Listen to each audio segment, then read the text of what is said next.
सवाल पूछना जरूरी नहीं है, सरकार हल क्या कर रही है वो जरूरी है। शराब की दुकानें खोली गई और सरकार यहां पर सवाल उठाए जा रहे हैं कि नशा कैसे बंद किया जाएगा। रास्तों ये हम लोगों को बेवकूफ बनाया जा रहा है। ये समझ लीजिए कि जो पीछे बैठा हुआ अमला है, इसके पीछे वो सारा तामझाम बुन रहा है और हम लोगों को यहां पे सवाल करने पे मजबूर कर रहा है। मंत्री जी जवाब दे रहे हैं, सुन लीजिए उनका जवाब कि नहीं काम हुआ है। ब्यूरोक्रेट्स ने इनको जवाब लिख के दिया और ये फॉरवर्ड कर रहे हैं। इसका फैसला हम नहीं करते ना, सीट का फैसला ऑनरेबल स्पीकर साहब है, वो इस हाउस के कस्टोडियन हैं।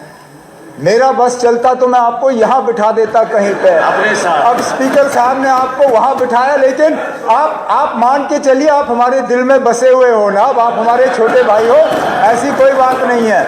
ये हम लोगों को बेवकूफ बनाया जा रहा है। ये समझ लीजिए कि जो पीछे बैठा हुआ अमला है, इसके पीछे वो सारा तामझाम बुन रहा है और हम लोगों को यहाँ पे सवाल करने पे मजबूर कर रहा है। ऐसे कई सवाल हैं जिनके जवाब चलिए तशरीफ रखिए आप।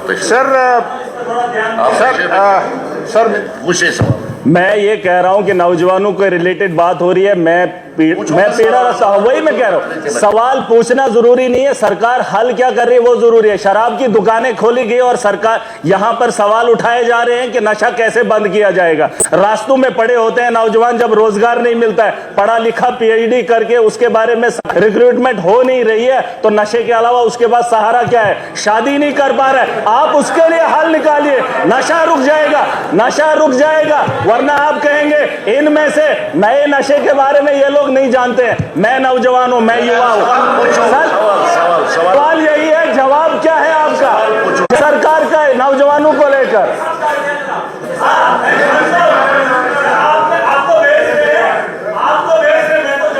पूछे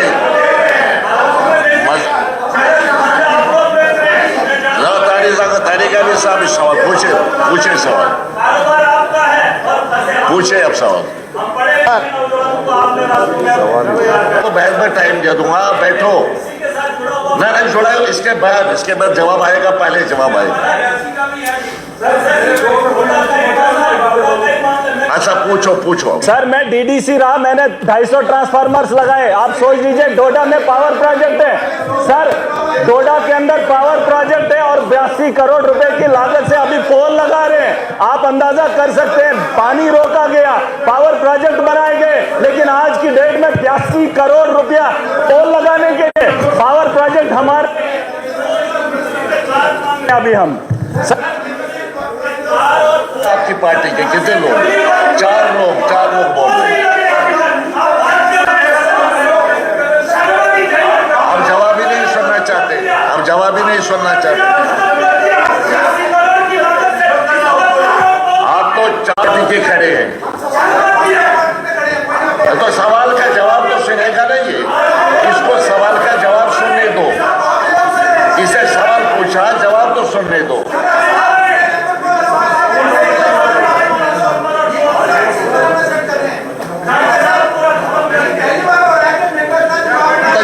सुनो ना, आप सुनो ना जवाब। आप तशरीफ रखिए, आप तशरीफ रखिए, चलिए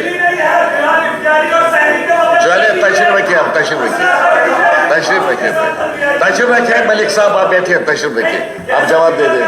मिनिस्टर इंचार्ज पावर, आप सवाल जवाब सुनो।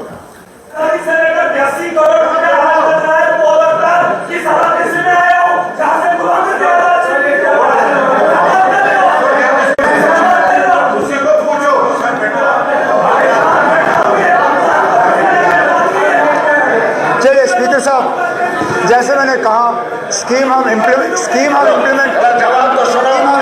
कर रहे हैं। इंफ्रास्ट्रक्चर ऑगमेंट होगा और आहिस्ता आहिस्ता जो काम एज डीडीसी ये नहीं कर पाए, शायद एज एमएलए कर पाएंगे।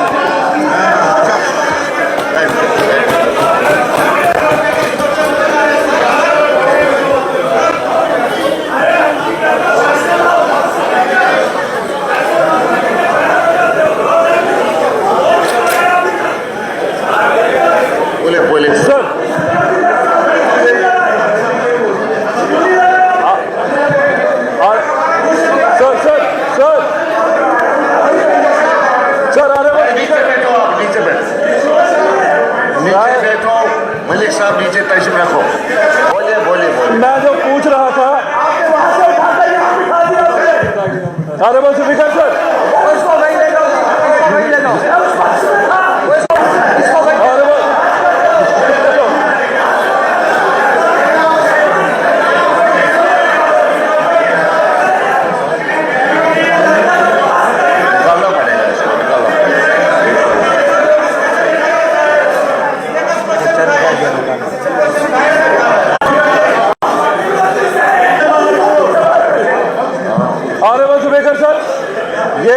एमएलए साहब हमसे नाराज हैं कि हमने उन्हें दूर किया। मुझसे बेहतर शायद मैं इनको समझाऊं। सीट का फैसला हम नहीं करते ना, सीट का फैसला ऑनरेबल स्पीकर साहब है, वो इस हाउस के कस्टोडियन हैं।